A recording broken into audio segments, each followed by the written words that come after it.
배경은 남유다의 아하스 왕 시대에 일어난 일인데요. 이 아하스 왕은 우리가 잘 알고 있는 히스기야 왕의 아버지입니다. 이 아하스 왕이 주전 735년경쯤에 이제 남유다의 왕으로 등극하게 되는데, 이 아하스가 왕으로 등극했을 때 남유다는 위기 가운데 빠지게 됩니다. 이 당시에 남과 북이 나눠져 있었고, 북이스라엘의 베가왕, 그 당시에 또 시리아와 함께 이들이 연합군을 이루어서 남유다를 침략하는, 즉 남유다를 정복하려는 계획을 세우게 되고 실제로 침략을 하게 됩니다.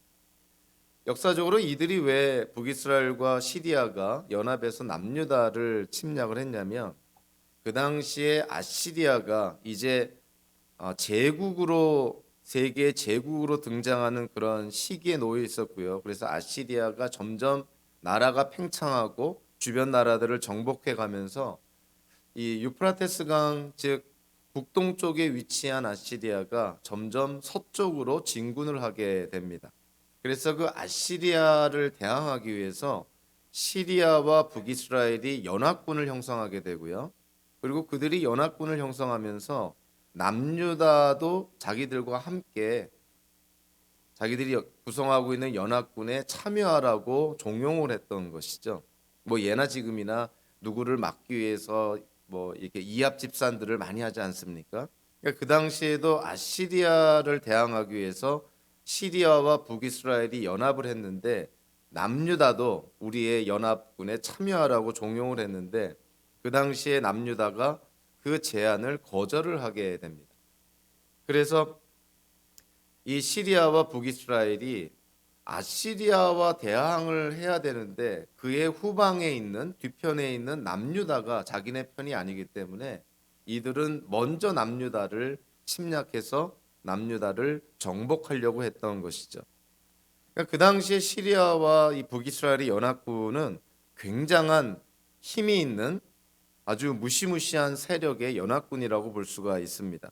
우리는 나중에 결과론적으로는 결국 아시리아가 시리아도 정복하고 북이스라엘도 정복하고 남유다도 거의 뭐 예루살렘 빼놓고는 남유다의 모든 지역을 점령할 정도로 이 아시리아 제국의 힘이 아주 팽창하고 강력했다는 것을 우리가 알 수가 있는데, 아시리아가 막 이렇게 커가는 그때 주변 나라들이 연합해서 아시리아랑 대항을 하는 그런 과정 속에서 어떤 균열이 생긴 것이죠. 그래서 시리아와 북이스라엘이 연합해서 지금 남유다를 침략하는 그런 시대적인 상황에 있습니다.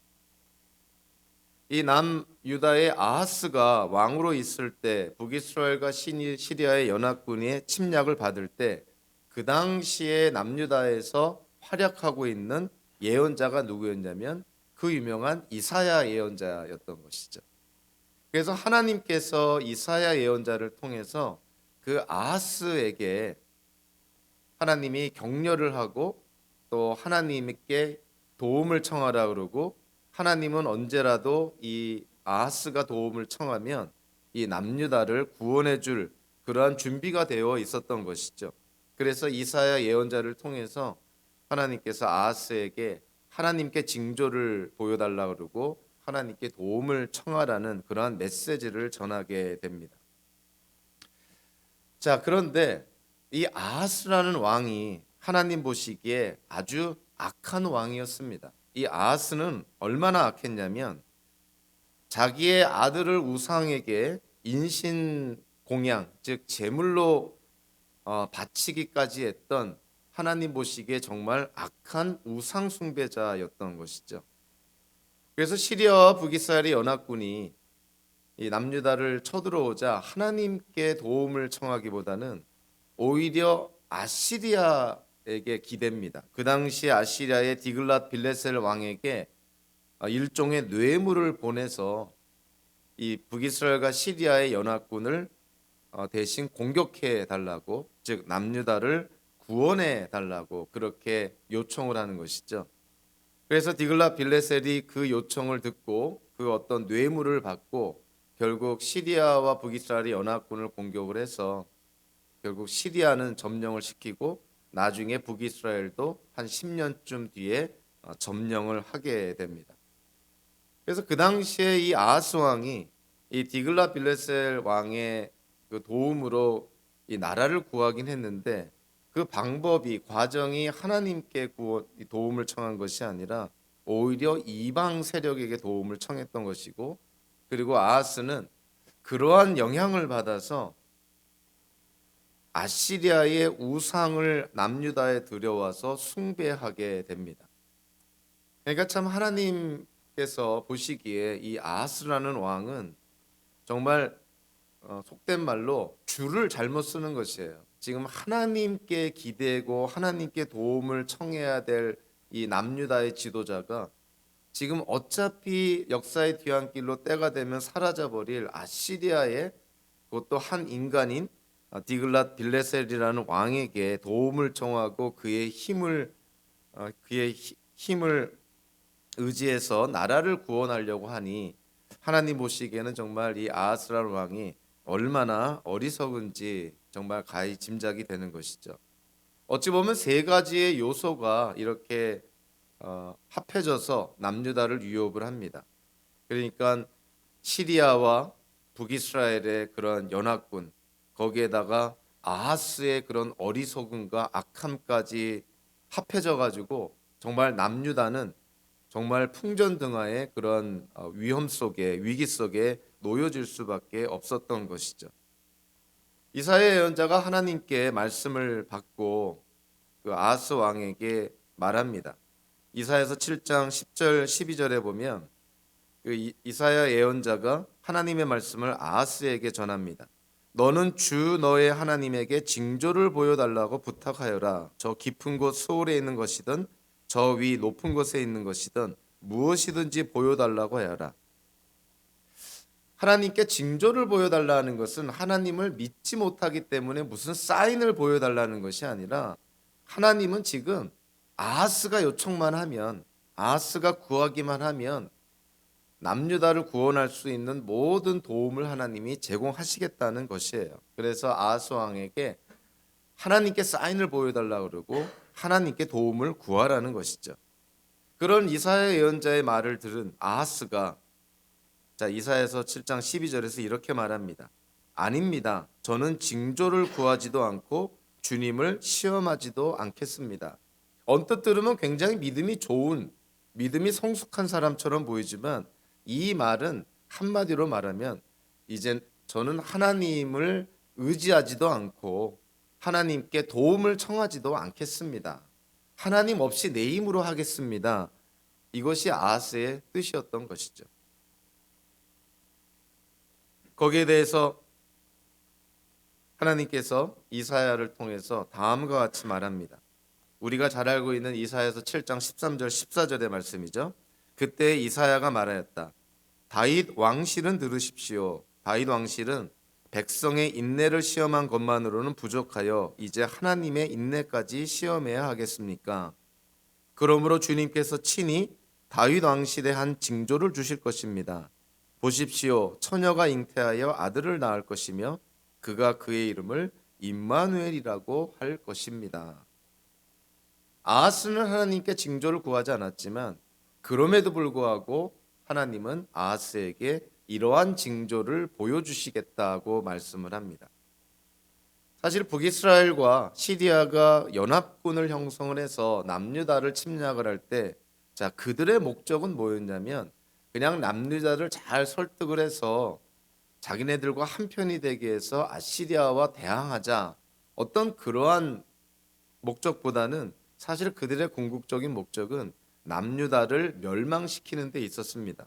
우리가 그것을 어떻게 알 수 있냐면 그 이사야서 7장 6절에 보니까 그 북이스라엘과 시리아의 연합군의 목적을 뭐라고 말하고 있냐면, 올라가 유다를 쳐서 겁을 주고 우리들에게 유리하도록 유다를 흩어지게 하며 그곳에다가 다브엘의 아들을 왕으로 세워놓자고 한다. 즉 다윗 왕조를 멸망을 시키고, 다브엘의 아들이라고 한다면 이방인이거든요. 그러니까 이제는 남유다를 다윗 왕조가 계속해서 통치하도록 그거를 우리가 막자는 거예요. 그래서 다윗 왕조를 멸망을 시켜버리고 남유다에 이방인의 왕을 세우자. 그것이 시리아와 북이스라엘 연합군의 목적이었습니다. 만약에 이것이 그대로 이루어지고 실현이 됐다면 다윗 왕조는 멸족을 당했을 것이고 다윗의 후손은 아하스로 말미암아 거기서 그치게 되는 것이죠. 만약에 아하스 왕 때 다윗 왕족이 멸족을 당하게 됐다면 하나님께서 다윗에게 약속한, 즉 다윗의 후손에게 하나님의 나라가 세워질 것이고 진정한 이 땅에 왕이 오시게 된다. 즉 메시아 그리스도가 다윗의 후손을 통해 오시게 된다는 그 하나님의 약속이 사실은 실패하게 되는 것이죠. 그러니까 시리아와 북이스라엘의 연합군이 그들은 그 당시의 정치적인 상황에서 남유다를 정복해서 다윗 왕조를 멸족을 시키고 대신에 이방인의 왕을 세워서 남유다도 자기네 연합군에 동참을 시켜 아시리아와 대항을 해야겠다. 이러한 그 당시의 정치적인 상황에서 그들의 목적을 세우지만 사실은 그 목적은 궁극적으로 누구의 목적을 좌절시키려고 하는 것이냐면 하나님의 목적과 하나님의 뜻을 실패시키려는, 좌절시키려는 그러한 결과를 초래하게 되는 것이죠.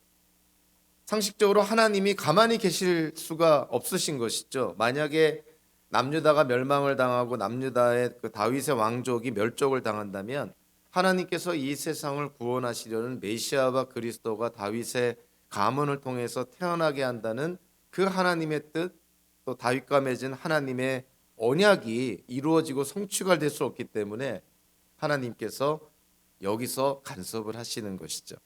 그래서 아하스 왕이 하나님께 징조를 구하지도 않고 하나님께 도움을 청하지 않았음에도 불구하고 하나님은 징계보다는 오히려 아하스 왕을 도와서 남유다를 구원합니다.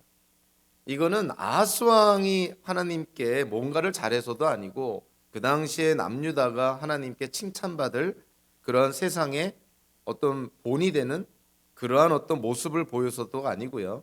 하나님은 하나님의 뜻과 계획을 이루고 성취하시기 위해서 도움도 청하지 않은 아하스를 도와서 북이스라엘과 시리아의 연합군으로부터 남유다를 구원해 주는 것이죠.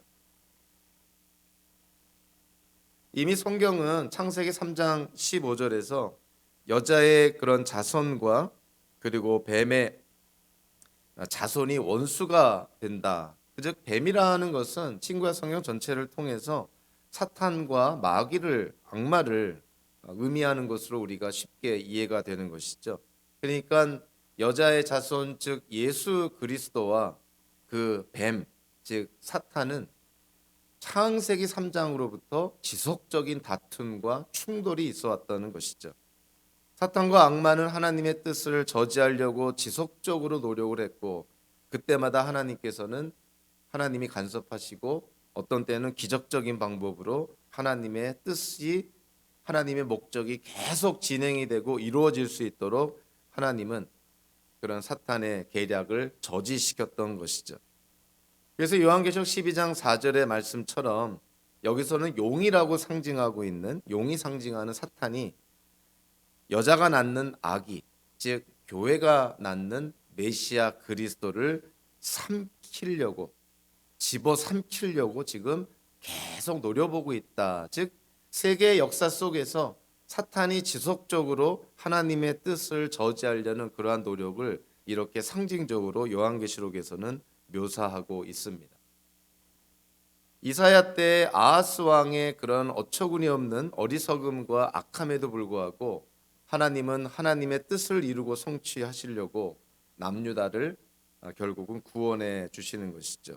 물론 그 당시에 하나님께서는 또 다른 그 유다의 그런 왕인 또 유다의 어떤 그런 지도자들을 통해서 이 남유다를 하나님이 구원해 주시지만 그래서 이사야서 7장 14절에 다윗 왕실의 한 징조가 보여질 것이고 그 처녀가 잉태하여 아들을 낳고 그 이름을 임마누엘이라 하리라 하는 이 약속이 실질적으로 아하스 왕 때 1차적으로 이루어집니다.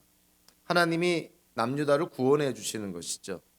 그런데 우리가 마태복음서 오늘 1장 18절부터 25절까지 읽었지만 마태가 마태복음서를 기록하면서 이 이사야서 7장 14절의 이 징조, 하나님이 그 당시 남유다의 아하스 왕에게 줬던 이 징조가 그 당시 남유다를 구원하는 것에 그치는 것이 아니라 궁극적인 목적, 즉 하나님께서 이사야 예언자를 통해서 아하스 왕에게 그리고 남유다에게 주신 이 처녀가 아들을 낳고 그가 임마누엘이라고 하는 이 징조의 궁극적인 성취가 다름 아닌 예수님을 통해서 이루어지고 성취가 되었다는 것을 마태복음서 1장에서 사도 마태가 강조하고 있는 것입니다.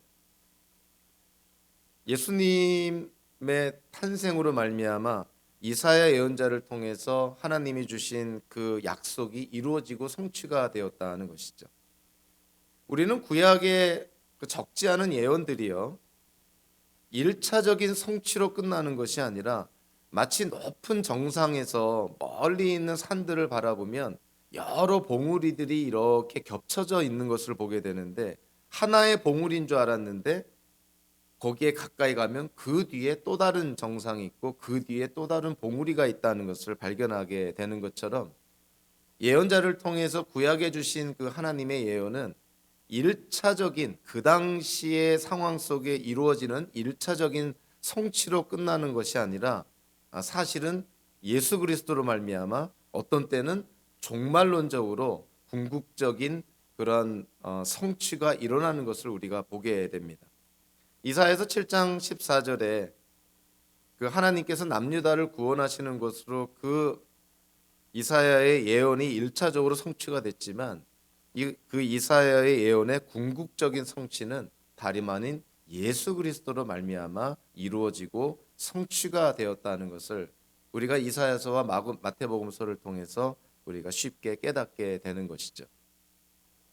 예수님이 태어나셨음에도 불구하고 사탄의 그런 구원의 계획을 저지시키려는 그 사탄의 노력은 계속 이어집니다. 심지어는 예수님이 출생했음에도 불구하고 그 당시에 헤롯 대왕은 이 베들레헴에 살고 태어난 2살 미만의 사내 아이들을 다 죽이라는 그러한 명령을 내리지 않습니까? 그 당시에 헤롯 대왕도 결국은 그런 사탄의 손에 붙들린 정말 적그리스도 가운데 하나라고 볼 수가 있는 것이죠.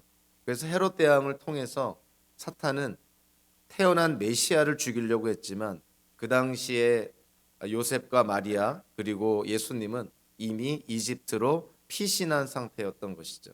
그래서 예수님께서 이집트로 피신해서 헤롯 대왕의 그 박해를 피했던 것이고요.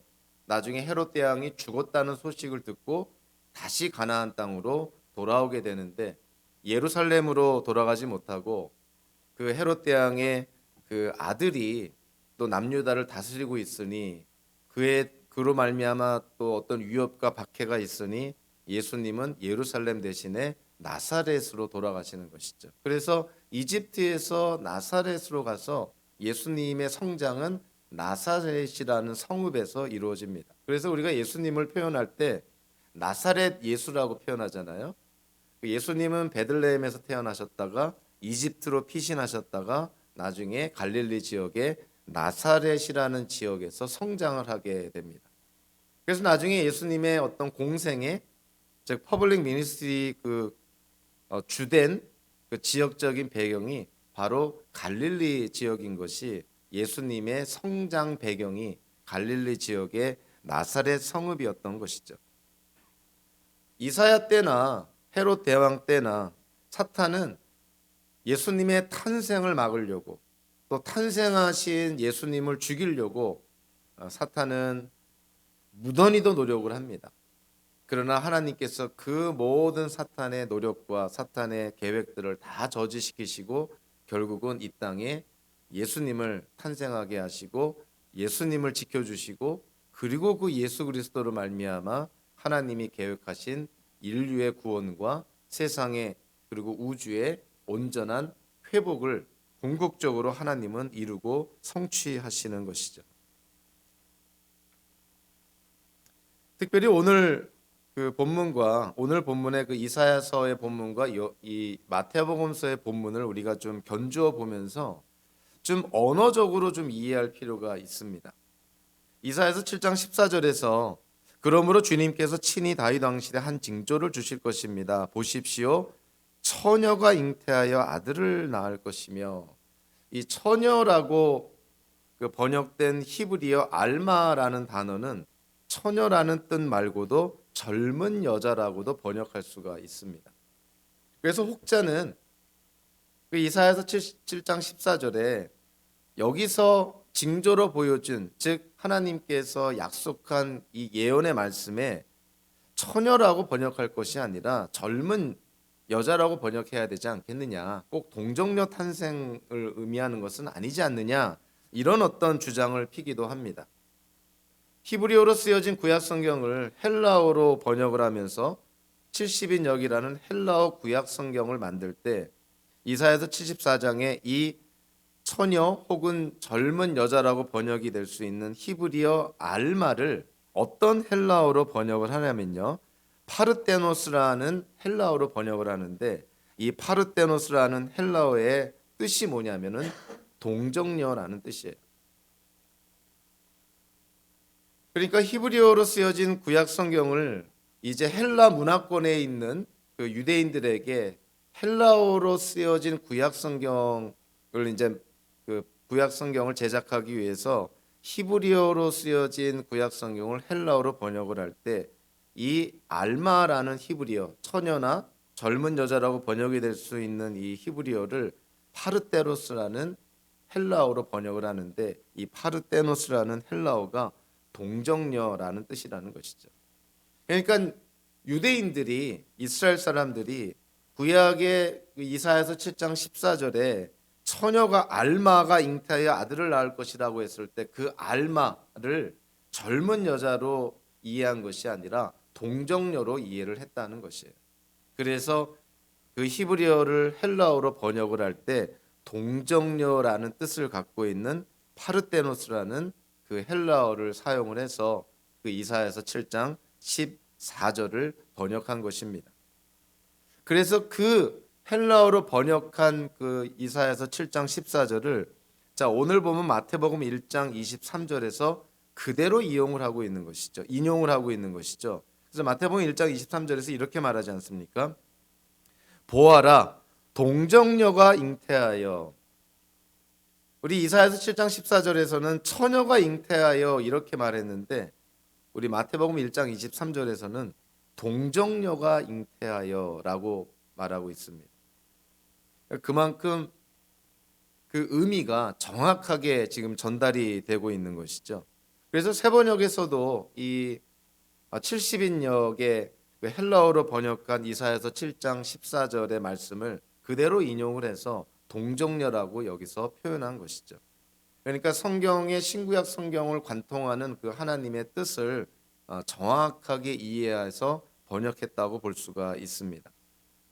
결국 예수님께서 이 땅에 태어나실 때 그냥 일반적인 젊은 여자의 몸을 통해서 태어난 것이 아니라 동정녀의 몸을 통해서 이 땅에 오셨다는 것을 성경은 이런 신구약 성경의 특별히 번역의 과정을 통해서 특별히 강조하고 있는 것이죠.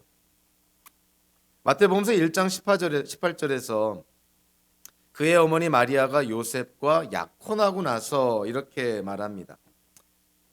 나중에 이제 그 25절에 보면 아들을, 즉 예수님을 낳을 때까지는 요셉과 마리아가 부부 관계를 갖지 않았다, 즉 잠자리를 갖지 않았다라는 것을 또 강조를 하는 것은 이 마리아가 동정녀의 몸에서 예수 그리스도를 예수 그리스도를 출생했다는 것을 특별히 강조하고 있는 것이죠. 자, 이 당시에 예수님 탄생 이 당시에 이스라엘 사람들 유대인들의 그런 관습이 뭐냐면은 남자와 여자가 먼저 약혼을 합니다. 근데 약혼을 하고 나서 바로 결혼을 하는 것이 아니라 어느 정도 시간을 두고 나서 나중에 결혼을 하게 되는데, 약혼을 했다고 해서 바로 그 약혼자들 간의 동거가 시작이 되는 것이 아니라 그 당시의 관습을 보면요. 보통 약혼한 후에 1년이 지난 후에 동거를 시작했다는 것이 그 당시의 관습이었다는 것이죠. 그러니까 마리아와 요셉이 약혼을 했지만 그들이 어떤 그 부부 관계를 맺은 것은 아니라는 것을 그 당시의 관습으로도 얘기를 하고요. 그리고 오늘의 말씀을 통해서도 아직 그 마리아와 요셉이 어떤 육체적인 관계를 갖기 전에 마리아 동정녀의 몸을 통해서 예수님이 이 땅에 태어나셨다는 것을 강조를 합니다.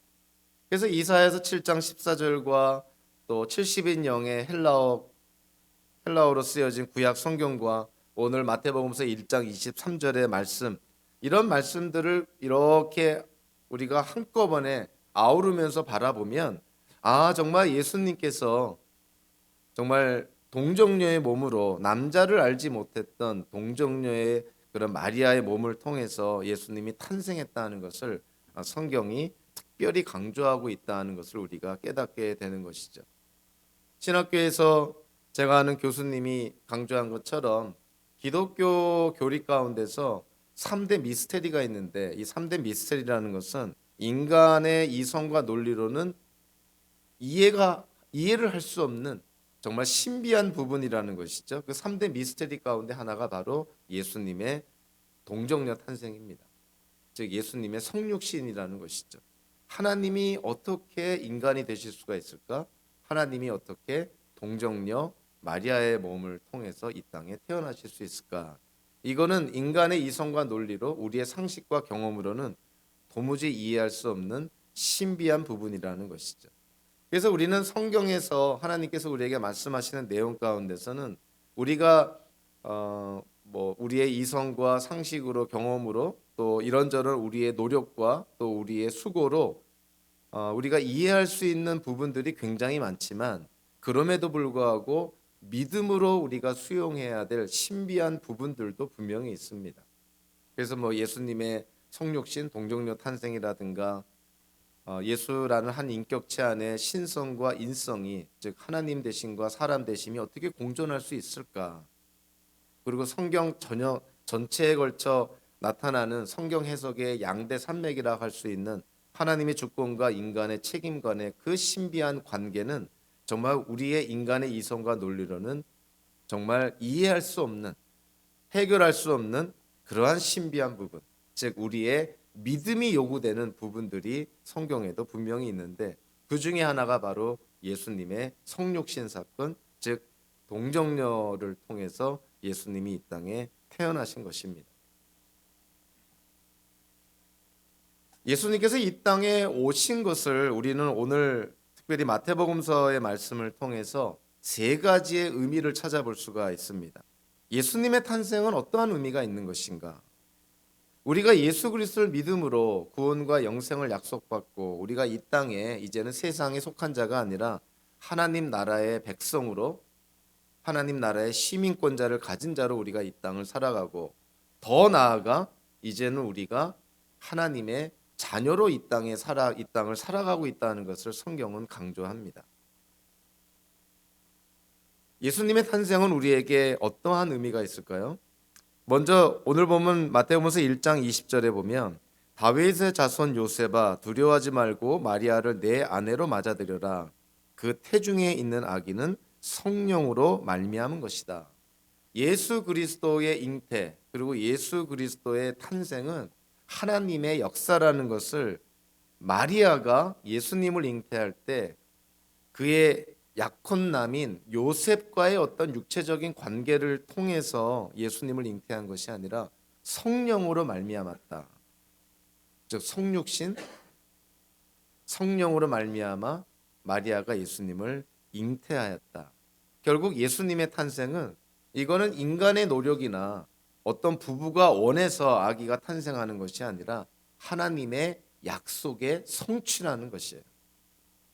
자, 마치 아브라함과 사라 간에 첫 번째로 태어난 이스마엘을 육의 자손이라고 칭한다면 아브라함과 사라 간에 태어난 이삭을 약속의 자손이라고 그러지 않습니까? 왜 아브라함과 사라 간에 태어난 이삭을 약속의 자손이라고 얘기하고 있냐면 그 당시에 아브라함과 사라는 그 생물학적 그 나이, 즉 아기를 낳을 수 있는 생물학적 나이가 지난 죽은 몸과 같았다는 것이에요. 그래서 아브라함과 사라는 아이를 가질 수 없는 노인들이었다는 것이죠.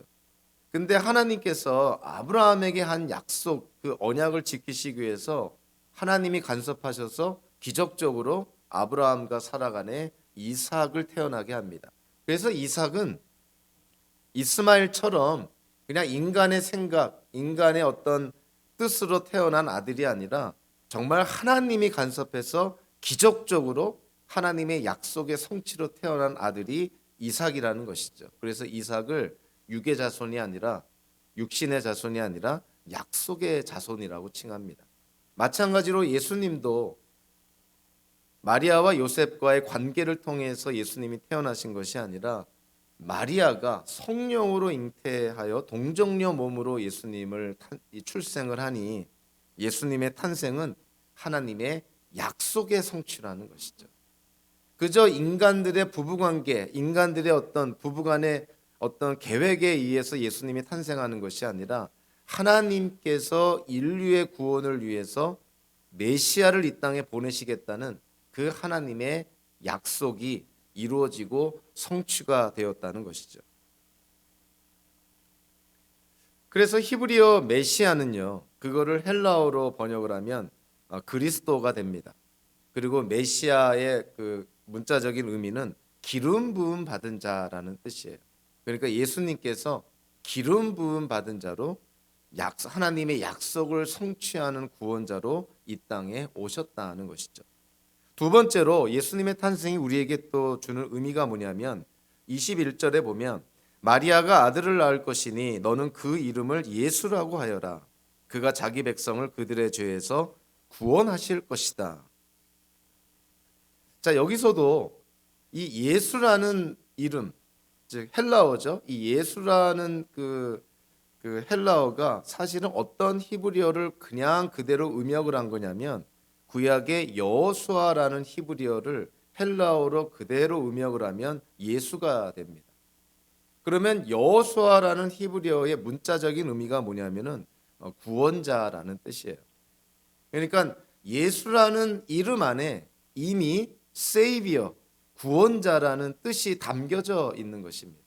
그러니까 예수님이 이 땅에 오셨다. 예수님이 이 땅에 탄생하시고 출생하셨다는 것은 한마디로 성경적으로 영적으로 바라보면 구원자가 이 땅에 오셨다라는 뜻이에요.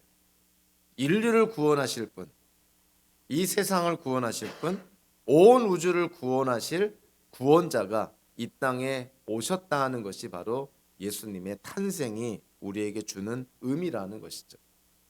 그러니까 예수님은 하나님의 약속의 성취이실 뿐만이 아니라 우리들의 구원자, 온 우주 만물의 구원자로 이 땅에 오신 것입니다. 또 아울러서요, 22절과 23절에 보면 이 모든 일이 일어난 것은 주님께서 예언자를 시켜서 이르시기를 보아라 동정녀가 잉태하여 아들을 낳을 것이니 그의 이름을 임마누엘이라고 할 것이다 하신 말씀을 이루려고 하신 것이다. 임마누엘은 번역하면 하나님이 우리와 함께 계시다는 뜻이다.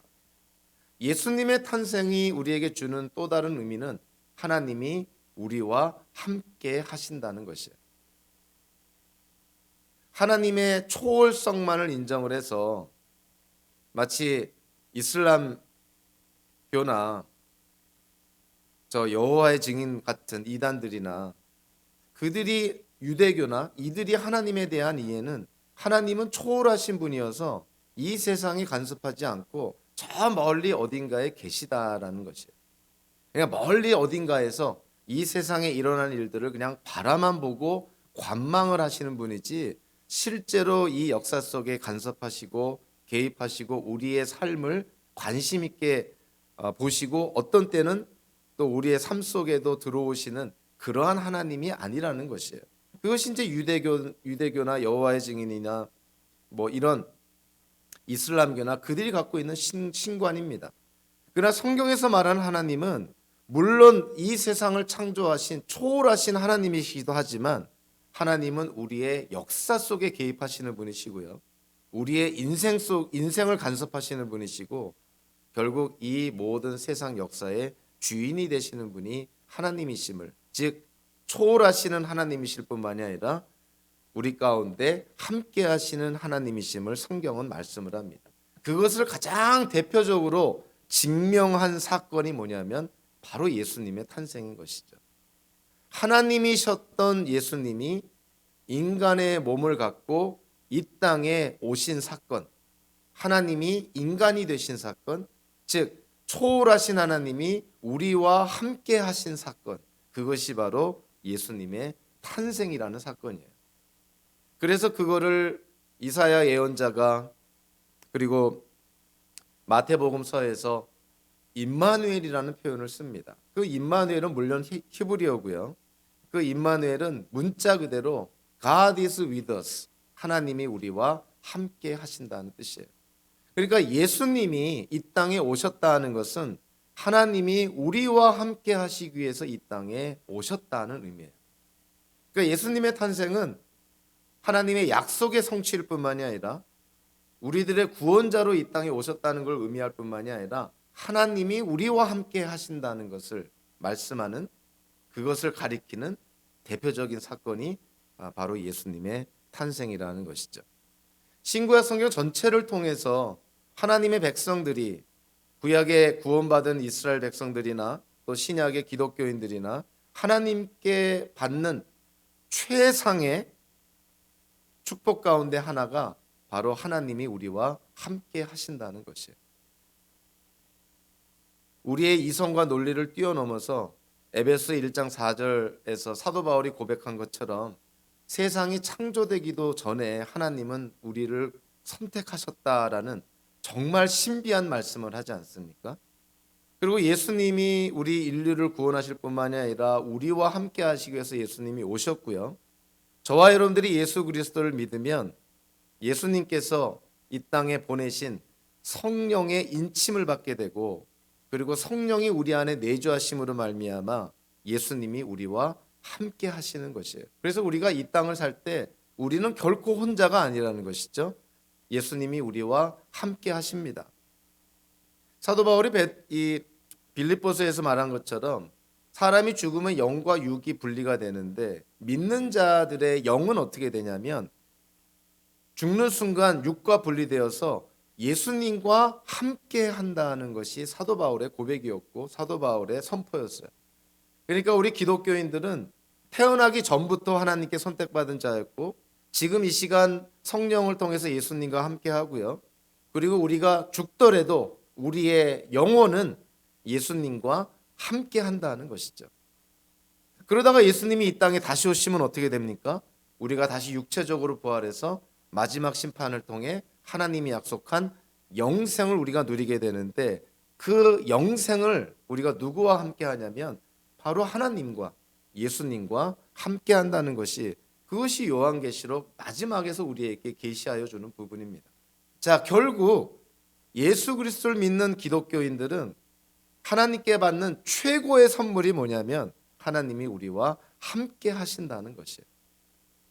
저와 여러분들은 결코 혼자가 아니라는 것이죠.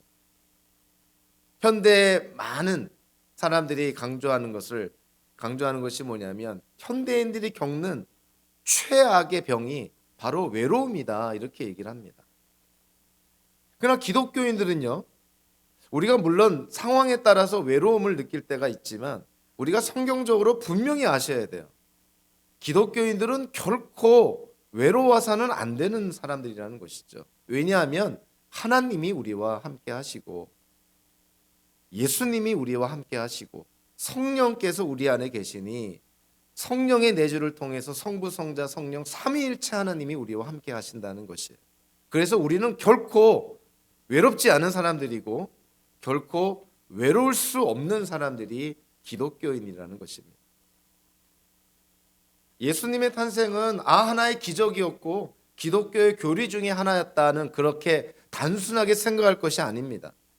수천 년의 세계 역사 속에서 하나님이 말씀하신 그 약속이 마침내 이루어지고 성취된 것이고, 인류에게 있어서 가장 중요한 구원을 허락하실 분이 구원자가 이 땅에 태어나신 것이고 무엇보다 하나님을 믿고 따르는 예수 그리스도를 믿는 자들에게 하나님께서 함께 하시기 위해서 예수님이 이 땅에 오셨다는 것이죠. 저와 여러분들이 오늘 이사야서의 말씀과 또 마태복음서의 말씀을 우리가 함께 균형 있게 견주어서 이해하면서 예수 그리스도의 탄생으로 말미암아 정말 저와 여러분들이 어떠한 존재가 되었고 어떠한 삶을 우리가 이 땅에 살아야 되고 우리가 궁극적으로 이 땅을 어떠한 목적으로 살아야 될지를 다시 한번 깨닫는 시간이 되시길 바라고요. 다시 한번 예수님의 탄생은 하나님이 우리와 함께 하심이라는 놀라운 축복이라는 사실을 우리가 다시 한번 깨달으며 정말 다시 한번 마음을 다지고 결단해서 오는 새해 정말 하나님의 영광을 드러내는 저와 여러분들 되시기를 주님의 이름으로 축원합니다. 기도하겠습니다.